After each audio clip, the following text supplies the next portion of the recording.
Après avoir évoqué le synopsis du film Supergirl qui arrivera du coup l'année prochaine, aujourd'hui, nous allons évoquer le film The Batman, partie 2. Évidemment, bonjour à toutes et à tous, je suis très content de vous retrouver pour une nouvelle vidéo. Sachez qu'on avait déjà fait du coup une petite vidéo là, avec des petites informations concernant le film. Et ce qui est intéressant, c'est que là on a du nouveau. Et notamment Matt Reeves, du coup le réalisateur du premier film et du second, qui a parlé concernant le méchant, ou les méchants. Évidemment, je le précise quand même, attention spoiler, même s'il n'y a pas vraiment de spoiler, puisque on ne connaît pas finalement les méchants. Tout ce qu'il a dit, c'est que en gros ça n'a jamais été fait vraiment dans un film Batman. Donc je pense qu'on peut écarter tous les personnages qui ont été du coup dans des antagonistes des films, que ce soit en rôle secondaire ou en rôle principal.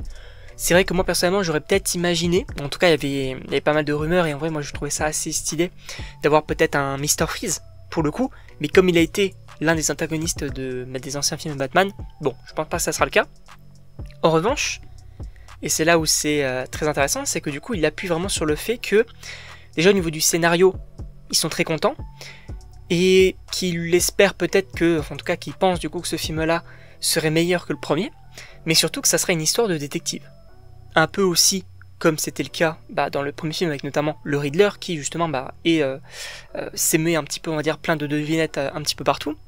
Mais là, alors je ne connais pas le groupe auquel je vais parler, mais pour moi, c'est pas impossible qu'on ait la cour des hiboux.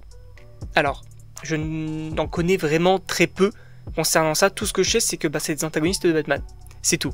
Je ne sais pas du tout leur histoire, je ne sais pas du tout quels sont les membres, est-ce qu'ils ont des capacités ou quoi, je ne sais rien. Par contre, j'ai un comics, Batman la cour des hiboux, je crois que c'est le tome 1. Donc en fait, si ça s'officialise, je pense que je le lirai pour voir un petit peu ce que cela pourrait donner.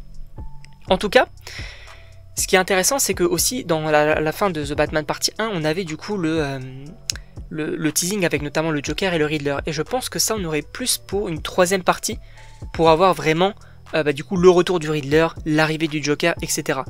Et que même là, du coup, on part plus sur peut-être la cour des hiboux. En vrai, moi je trouvais ça assez intéressant, parce que ça, il y a des antagonistes de Batman qui n'ont pas encore été vus dans des films Batman.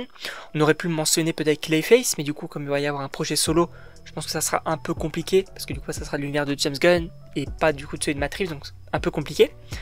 Pourquoi pas en vrai, un petit peu, pour rester dans le côté monstrueux, pourquoi pas du Killer Croc. Après, je connais pas non plus tous les antagonistes de Batman, mais ça pourrait être assez intéressant aussi. Mais en vrai, je pense que la cour des hiboux, ça pourrait être ultra intéressant. En tout cas, je ne sais pas ce que vous en pensez. Évidemment, n'hésitez pas à me le dire dans les commentaires, à vous abonner également. Et donc, on se retrouve pour une prochaine vidéo.